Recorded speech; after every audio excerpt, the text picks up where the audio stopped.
give of their expertise in the form of maybe photographers, graphic designers, architects, etc. We have an advisory board which guides us on various matters and are experts in their respective fields, but whose hearts are connected with the cause. And of course, we have volunteers who, regularly go into the classrooms and work one-on-one with the children. But I do believe all of these initiatives, great as they are, have to be coupled with funding for access to these kind of areas of support independently. They are all around us, but you can't see them because they are shut in. One of the new projects we are starting on is a campaign to try and make the disabled more visible. How do we plan to do that? We plan to do that by campaigning to increase accessibility, to remove barriers, and we're doing that by using some innovative technology.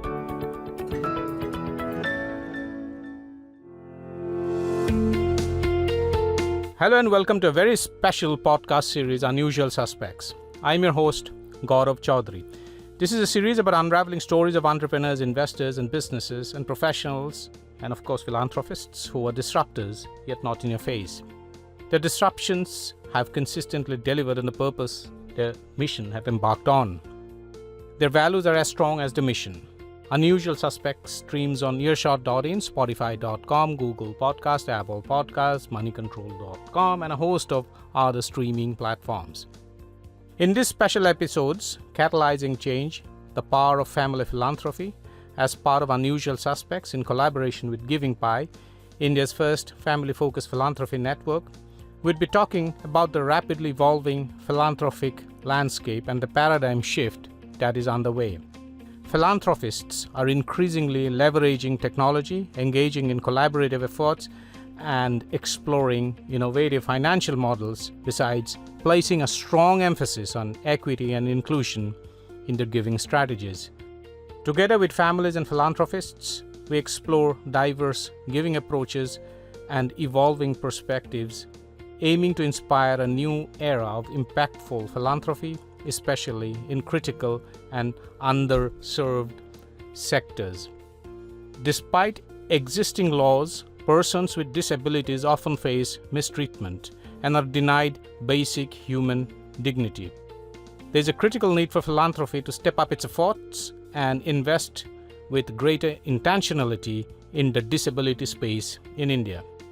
For this episode, I am delighted to have Archana Chandra, board member and CEO, Vakeel Foundation, one of the largest NGOs serving individuals with intellectual disabilities. She's also a trustee of SRCC, which is building the largest hospital dedicated to children in the country. I also have Jacob Kurian, honorary secretary and trustee of the Association of People with Disability, a 63-year-old NGO which works to support people with disabilities in the areas of health, education, livelihood, and advocacy.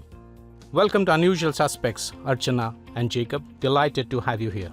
Happy to be here. Thank you. Pleasure to be here. Archana, first to you. Your journey as a philanthropist and your dedication to improving the lives of individuals with intellectual disabilities is commendable, to say the least. Could you share what motivated you to dedicate your life to this cause and how your giving journey has evolved over time, Archana? Sure, Gaurav. So my husband Amit and I have actually been giving a percentage of our income from the very first year of our marriage. And I think over the years, we've tried to increase the scale of this giving, both in terms of our wealth as well as time. And a big source of inspiration for us was actually Chuck Feeney's biography, The Billionaire Who Wasn't, which is actually a story of how he made his wealth by starting the duty-free stores, and then gave it all away in a very active way where he was solving problems, building institutes, thereby transforming millions of lives in the process. Today, we also have a foundation for Amit and me, which is called the ATE Chandra Foundation.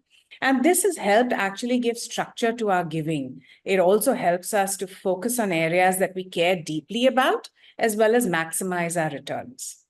So that's with regard to the foundation. My journey at Vakeel actually happened quite by chance. I began my career by working at the Times of India Group and then moved on to work at a US-based database company. And I think my life followed a pretty standard course till up until 2000, when a series of events happened in my personal space. And that, got me looking for answers to why me, and then what really is the purpose of my life, etc. And that's how I think I began my journey in the social sector. I started with the Akansha Foundation that works for education of children in municipal schools. Over there, I did some fundraising, marketing, and even ran HR for a bit. Another chance encounter led me to Vakeel, and it all began one morning when I stepped foot on the campus, brought here by a very dear friend, Anita Pandol. And I have to admit that initially I was very skeptical about coming here because I knew nothing about intellectual disability. I visited the campus. I met the children who inhabited a world that was so removed from mine. They had huge struggles, but they had the most infectious smiles and were genuinely happy. There was so much positive energy on the campus that my heart was engaged straight away. I went back and looked for data. I honestly struggled to find any data in this space, but what I did find said that 2% of our population have intellectual disability. That's 26 million, or 1 in 50. And I was shocked because if the numbers were so large, then I couldn't remember the last time I had seen any of these people in any of the public spaces that I go to, theaters, malls, weddings, anywhere. They all seem to be kind of hidden away. And that's how my head got engaged and I began to volunteer. I was happy to give my time and whatever expertise I had to a space that is so underserved and desperately needed the spotlight on it. I've been fortunate to have worked very closely with Mrs. Shroff, who was part of the founding families for nearly 6 of my 15 years that I've been at Vakeel.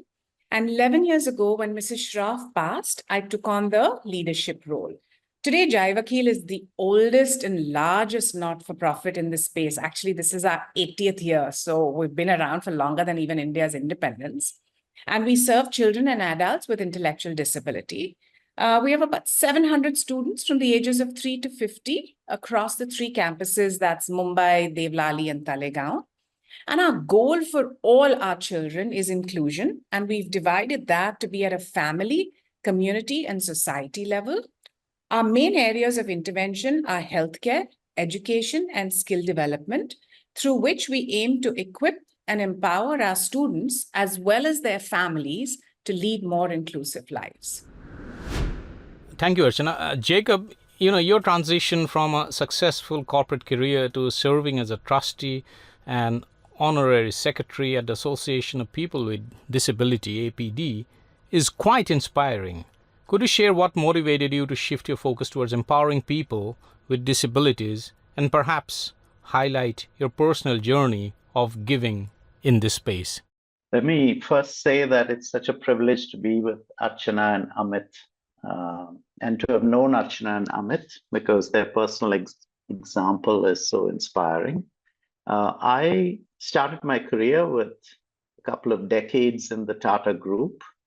The Tatas, as you know, are very well known for their philanthropic work. And it was one of the things that motivated me to join the Tata Administrative Service.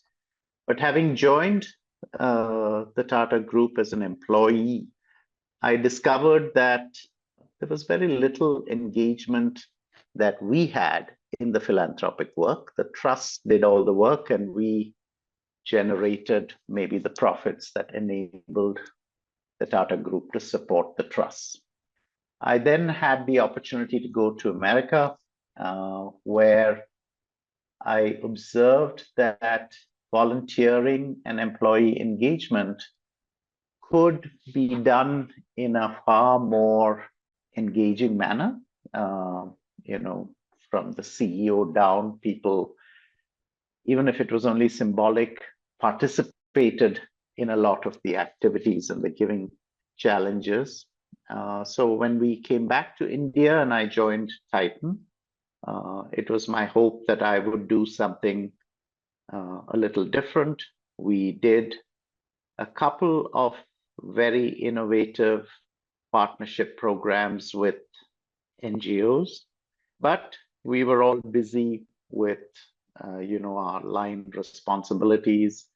And by then, the CSR law had come, CSR departments were formed, and then it quickly became something for CSR to do and not for us employees. So I always felt this was an opportunity area where we could bring greater capabilities, talents, and abilities. Archana mentioned what she could bring to Vakeel. Likewise, I felt that the sector would benefit from each of us bringing different capabilities to the cause. And I ran into APD quite by accident. The Association of People with Disability was one of the NGOs I was directed to when, in my investor avatar, we were looking to help a QSR company that we had invested in to find employees. And in Titan, we have a large and a very productive department manned by speech and hearing impaired people. That's always been a very productive and inspiring place to go and see. So when I said to the QSR company, why don't we look at persons with disability? They're more loyal, they're more dedicated, they're more grateful for the opportunities we give them. Everybody threw up their hands and said, are you mad? There's fire, there's sharp objects, there's steam, there's all kinds of hazards. And why would you want to do this? And it brought a realization that people think of disability on the infrequent occasions they do as a monolith. Everybody has some stereotype in their minds that person with disability is completely helpless and just needs sympathy or charity. And what we were able to do with the QSR company and with APD as the partner was to identify jobs and map them to skills. It has now become much more common to do this. But at the time we did that, we were able to get somebody on a wheelchair, a cashiering position. We were able to get a speech and hearing person who was physically quite capable to do work in the back of the house, and so on and so forth. So that initiative won a national HRD award. I got exposure at an intimate level with a lot of these people with disability. And what struck me was that they are such an amazing example for all of us who come from relatively privileged backgrounds and don't suffer from any significant disabilities. They show such incredible courage. They're so optimistic in the face of such despair and such hopelessness. But they wake up every day and battle their way through life. So when I thought of leaving corporate life, and I was thinking about what to do, I chose to work in disability because disability is a cross-cutting problem. It doesn't discriminate the rich or the poor. Everybody is affected, can be affected, doesn't discriminate on age, religion, caste, geography, region. And while the middle class and the upper class have access to medical and private help and assistance at home, for the poorest of the poor, a person with disability in the family, whether it's an elder or a young child or a working adult who has a work-related accident and is paralyzed, this devastates their family. Okay, completely collapses the family unit. And I thought this was an underserved, and as Archana put it, a completely invisible minority, which is not getting either time, attention, or money. And it was a big enough problem to try and break my post-retirement head on. That's how I came to this, Gaurav. Yeah, very interesting and inspiring, Jacob, I should say. A common question for both of you, particularly in the context of philanthropy in the disability space. What are some of the challenges that you have observed, and how have you navigated those challenges? Archana, first to you, and then Jacob. Archana? Thanks, Gaurav. Jacob, you articulated it so well. And, I'd like to kind of add to that, because I have found that even within the disability space, intellectual disability is the most invisible. Honestly, if, just now I had said that we work with the visually impaired, everybody hearing this podcast will get a visual of a child with dark glasses and a white cane. So also for hearing impaired, you get a visual of a child wearing a hearing aid. And for cerebral palsy, you can visualize a child in a wheelchair. But I have found that most often when we say that we work with children and adults with intellectual disability, the face in front of me has drawn a blank, because there is no vision that comes to their mind that they can relate to. Even today, as we are talking, we're using the politically correct term of, all these people having intellectual disability. But honestly, the colloquial word used to describe this condition is pagal, which has such a negative connotation to it. There's a stigma attached to this condition, as a result of which we often find that even families shy away from acknowledging this condition and do not seek the interventions in a timely manner. So I think the first and most important challenge, I would say, is just spreading awareness and educating people on what is intellectual disability. And I'm kind of narrowing down what I'm speaking to over here. And honestly, again, the truth is that even I didn't understand what really it meant. What was I to expect before I got to Vakeel, right?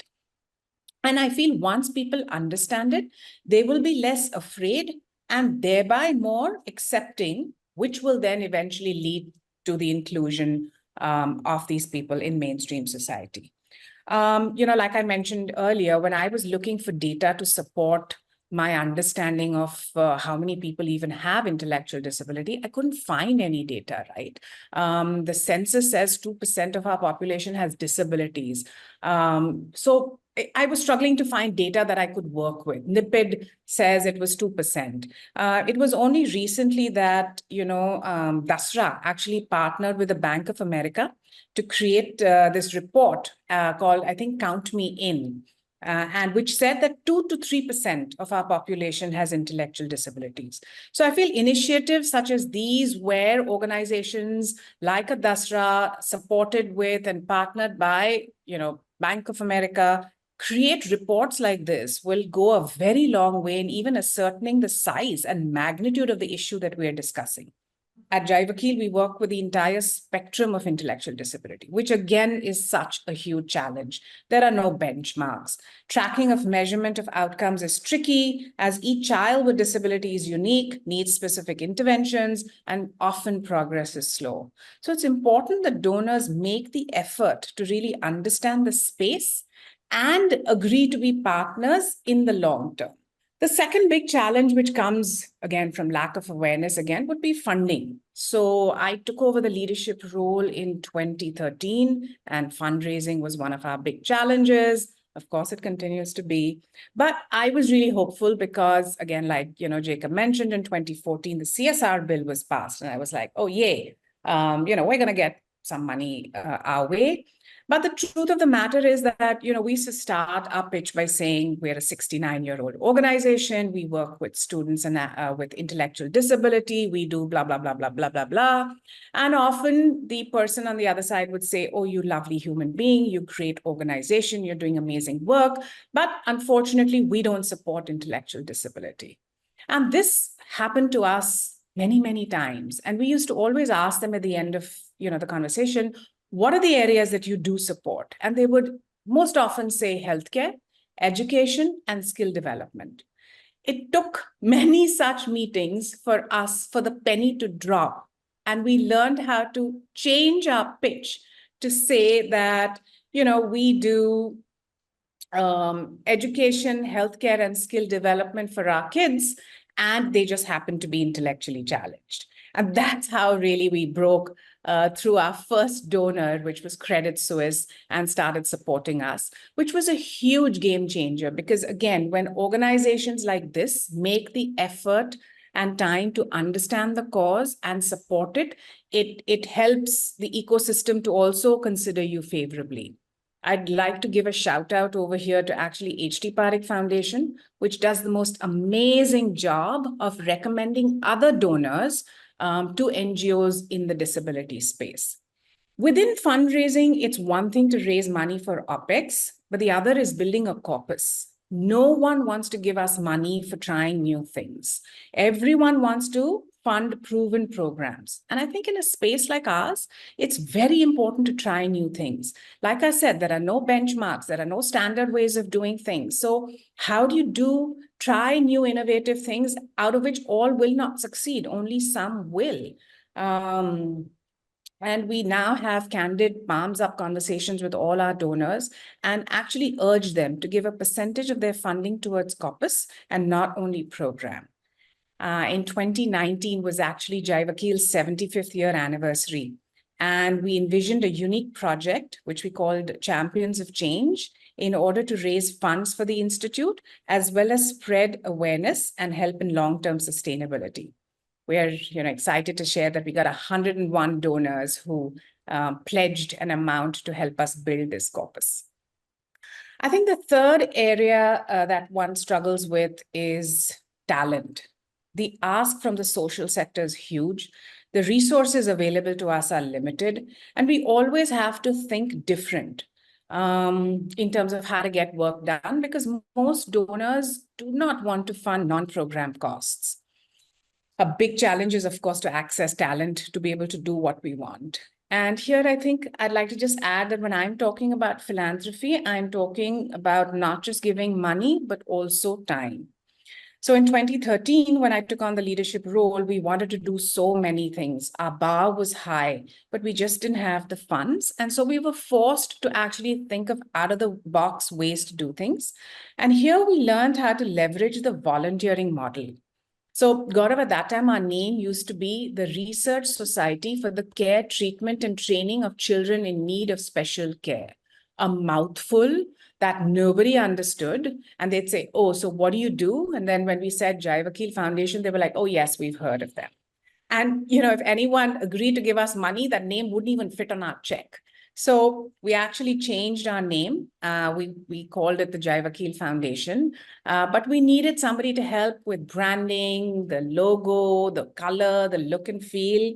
And that's when we went to Shirin, who's a graphic designer, and she agreed to do one pro bono exercise or activity like this for us every year. Of course, many years later, Shirin continues to be with us and is on our advisory board. Similarly, we wanted to, build an MIS system. Like you said, we need technology. We need to be able to look at and analyze data. But we didn't have the funds to build that system for ourselves. And so we partnered with Edelgive Foundation, which encourages their Edelwise employees to volunteer their expertise. And that's how we built out our first MIS place. Even today at Vakeel, we leverage or lean on the volunteering model very heavily. We have 4 areas that people volunteer with us. One is, of course, where they lead departments or initiatives as full-time volunteers.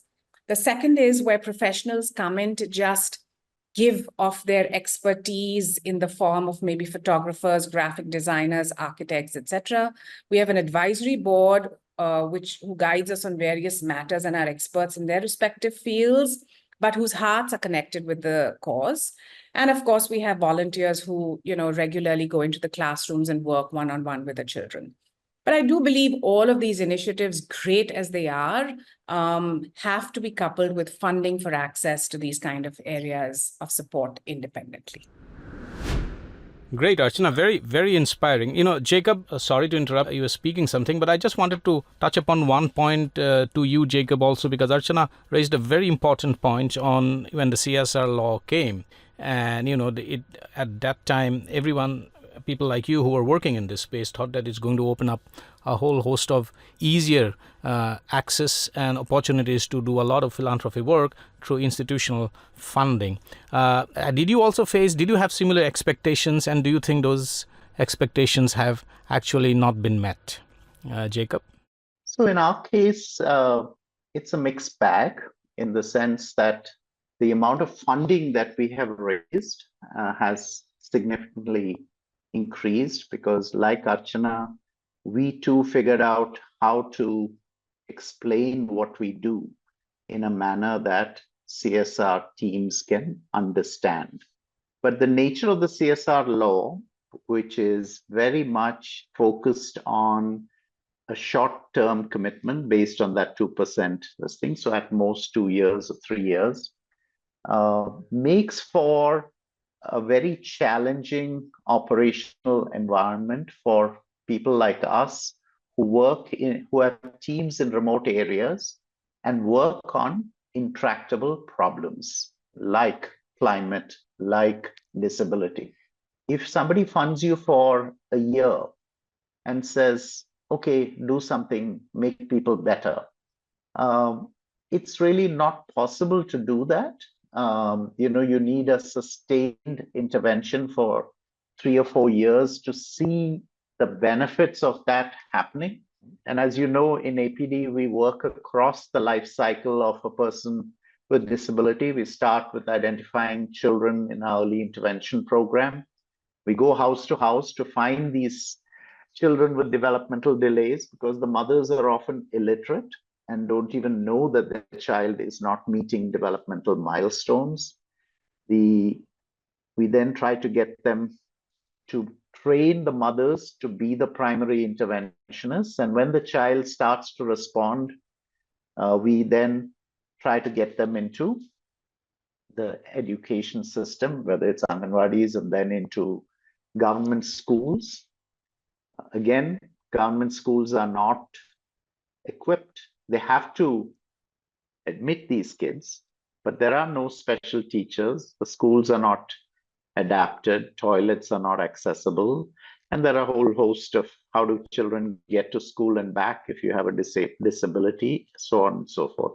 So what the CSR law does, and unfortunately, the CSR community is also evolving. They want quick numbers, large numbers. These are mindsets I'm very familiar with because all of us who come from a corporate background understand that more numbers is more important. Whereas impact and the magnitude of the impact, one child with disability being given the ability to go to a school, or a young adult getting a chance to become economically independent by giving him a job. These are quantum changes at that level. But unfortunately, many CSR donors just look at this in a very short-term mindset. And unfortunately, having been on many boards and on CSR committees, I know that the time spent by the CSR committee is the shortest. Because of the various gatekeepers, the board of directors never get to really meet the NGOs they support. We are not allowed as an NGO to make a pitch. And so, you get arbitrary and ad hoc decisions because of changes that happen, say, in the corporate sector. So just yesterday, we had this distressing news that a donor of over 10 or 11 years standing had committed to a saturation approach that APD is uniquely able to bring to disability. Okay, we bring all our programs, whether it's early intervention, whether it's inclusive education, livelihoods, mental health, spinal cord injury rehab, policy and advocacy team to a particular district. And we try to identify everybody who is there and has been left behind and bring them both into the government social security net but also to start to bring all these interventions that we have to that community. Now, clearly, this takes a long time to set up. It takes time to gather momentum, and therefore they had committed to a 3 to 5 year project duration with us. Now, what happened is they merged. Now, we have a large team who have relocated to be on the ground in that district. And yesterday, post the merger, it's a one-liner saying, sorry, our CSR charter has changed. We will no longer be supporting disability. Okay, now I respect their right to decide their charter, but surely if you're in the middle of a program, I feel that one is owed at least the opportunity to find another donor, to give us a time to transition. So in many ways, we have no alternatives, because APD was the beneficiary over the 65 years we've been around of a great mix of foundation money, which typically is very patient money, and also quite knowledgeable money about the development sector, including many leading names both in India and overseas. A lot of that money has now been difficult to get because of changes in the environment, and they have been substituted in our case with CSR money. But CSR money, unfortunately, has this catch to it. And we are working with our partners to try and see how we can make this more sustainable. How, as Archana said, if you insist that every rupee must only be used to serve a direct beneficiary, where are we going to get the money to train our people? Where are we going to get the leeway to try some new approach?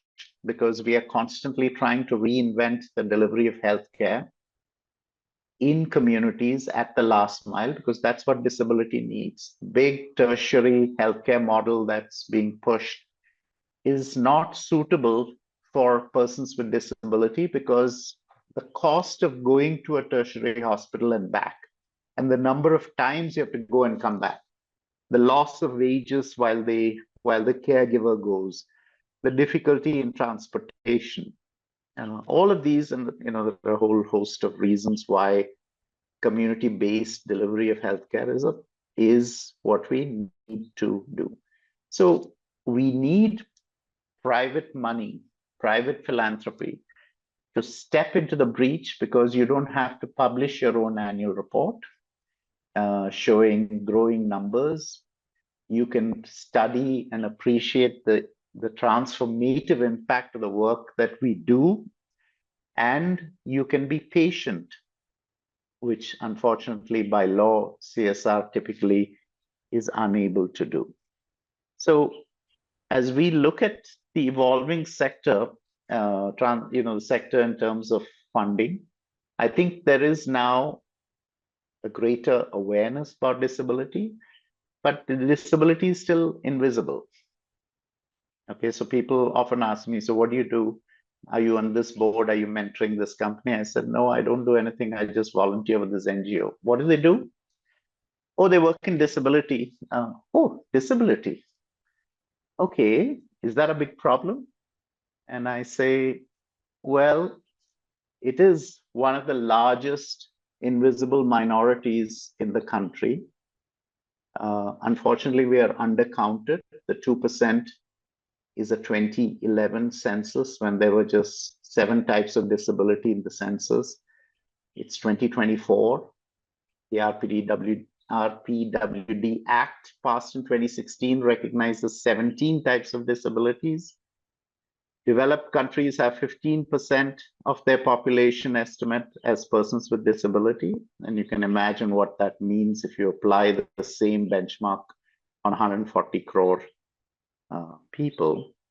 And if you add in the elderly, okay, the fastest growing demographic in India is actually the elderly. We are estimated 180 million elders over the age of 60. Over the age of 65, almost 40% of them acquire some form of disability, whether it's locomotor, speech, hearing, or even amnesia, Alzheimer's, Parkinson's, etc., etc. So it is a large population, and they are invisible. Because they are invisible and undercounted, I think it doesn't get the attention of both policymakers, funders, and private givers, because we don't see them. Where are they if they're so big? Well, they are all around us, but you can't see them because they are shut in. One of the new projects we are starting on is a campaign to try and make the disabled more visible. How do we plan to do that? We plan to do that by campaigning to increase accessibility, to remove barriers, and we're doing that by using some innovative technology, which I'll talk to you about later, Gaurav. Very, very inspiring stories, and very, very, insightful information and perspective on the challenges that people with disabilities face in India. And there are lots of focused policy interventions that can also take place. And it's probably we might have the right laws, but there could also be a problem of enforcement in some cases. We also need to bring in a new different set of laws, rules and regulations to deal with this, what you very aptly described as the most invisible minority in a country like India. Finally, one last question to both of you. And, we are approaching the 100th year of our independence, our country's independence, significant milestone. Now, the role of philanthropy in social development becomes increasingly pivotal. In this critical decade for India, or the next 2.5 decades, if I may say so, leading up to the country's centenary in 2047, what innovative approaches do you believe philanthropy can adopt to contribute to a more inclusive and equitable society? Specifically, how can philanthropy better invest in and advocate for disability issues to ensure that all Indians have equal opportunities and rights? Archana, first to you, and then Jacob. Thanks, Gaurav. I think, like I said earlier, the ask from our sector is high and the resources available to us are limited.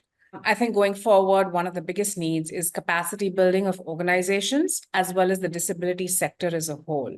One of the challenges that we faced at Vakeel initially was the dire need for capacity building, and we found that nobody wanted to support it or was willing to invest in it, which is so unlike what you would do for companies in the corporate space, right? And this was a learning, you can call it a learning or you can call it a need that I landed up taking to the Archana Chandra Foundation. And today we have a full vertical that is dedicated to addressing this need, not just for one NGO, but I think for all the NGOs, both in the disability space as well as in the social sector as a whole. Absolutely, programs are important, but at the foundation, we understand the importance of investing not just in building, programs, but also in building organizations as well as the capacity of leaders. Today, I think ATE-CF is one of the largest sponsors of learning and development in the country. They support 8 programs and train over 2,500 leaders annually. And these programs are run by best-in-class partners like Dasra.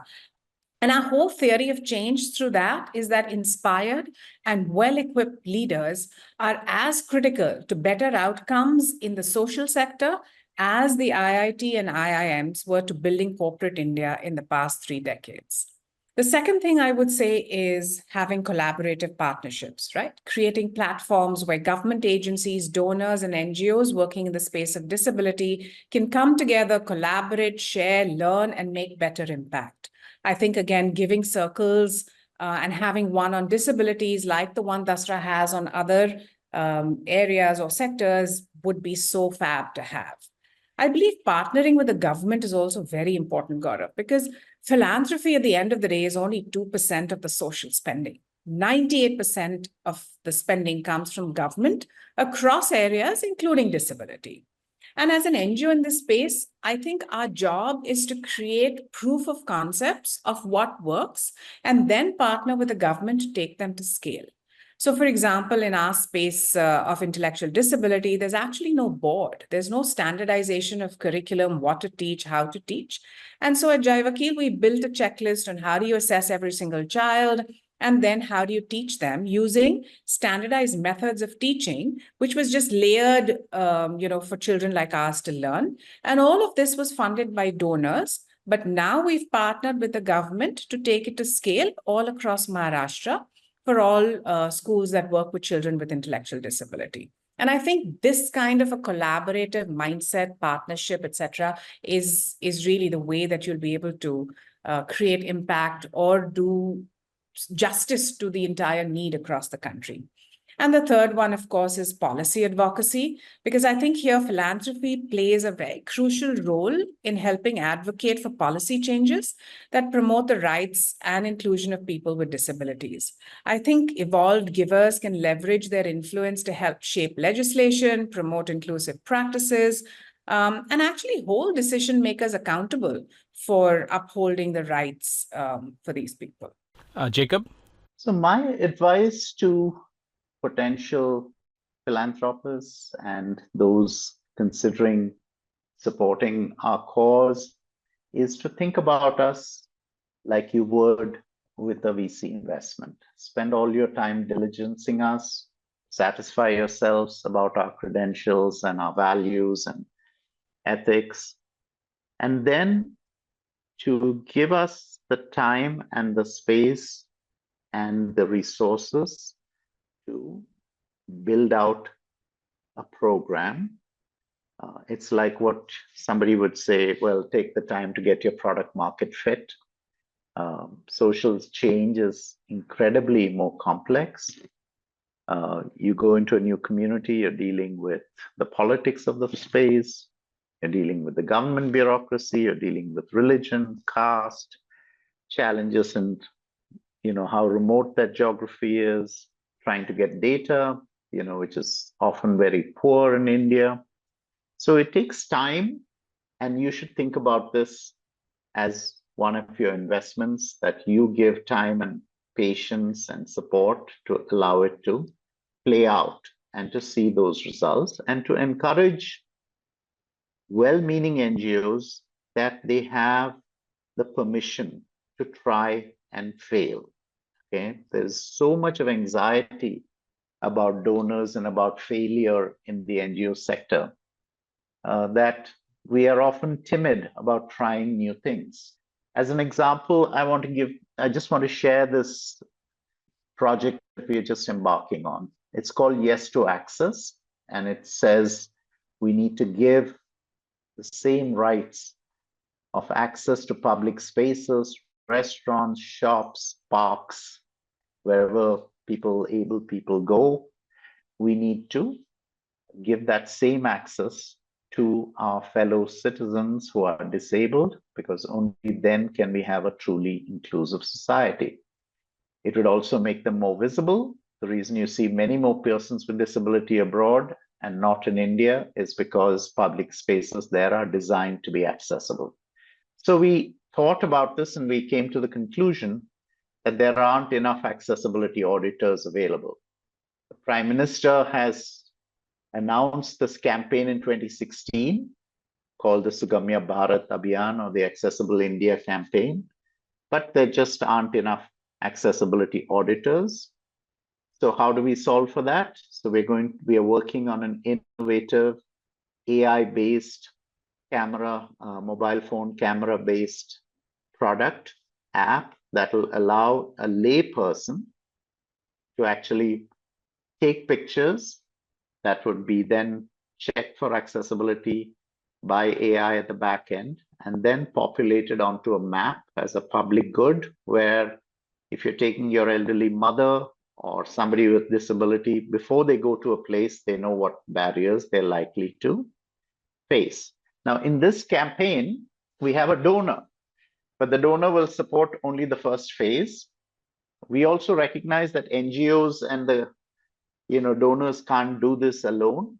We need civil society, and so we are hoping to crowd fund this, because until the 98% or the 85%, depending on whatever estimate you want to take about the able population, get involved in trying to make India more inclusive, that task cannot be done just by NGOs or disabled persons organization. It's going to take all of us. And that is the kind of policy and transformational work that we are hoping private philanthropy will see a way to support. And finally, on policy, as Archana said, government is the biggest change agent. Our approach is to try and leverage the extensive government system, which is in place at all levels, right down to the village. There's even a village rehabilitation worker. Unfortunately, they are not trained. So we train government disability workers. Unfortunately, they don't know what to do after that. So we help the district authorities in these rural areas with processes, with policies, with advice on how to spend government money better. We take no money from the government because it has all kinds of other challenges, but we try to make sure that government money is spent well. So there are budgets across all departments, and when they come to the end of the year, they just spend it recklessly with no idea. So as an example, a hearing aid without a person being assessed for their hearing deficiency, without it being fitted, and without it being tuned, is completely useless. And we see so many hearing aids that have been just distributed by government and politicians lying unused when we do home visits. So what we do with the government is we say, okay, we'll line these people up, we will assess them, you give it, and hopefully your money and our taxpayer money goes a long way to do that. I do believe that a society that includes all is stronger for all. Everyone deserves a seat at the table and every voice counts. It is up to us as a society to ensure that. And I'd like to end with a quote here by Mahatma Gandhi, where he says, "The greatness of a society is measured by the way it treats its weakest members." Thank you so much, Jacob Kurian and Archana Chandra, for these very, very deep insights, and also for taking the time out to share your perspective on a variety of issues related to persons with disabilities in India, the challenges that exist, the policy interventions that are required, and what the government and the people at large need to do. Thanks for taking the time out and dropping by to have this conversation with us. Thank you. Thank you. Bye-bye. Bye, Archana. Good talking to you. Bye. Lovely to hear you. Bye.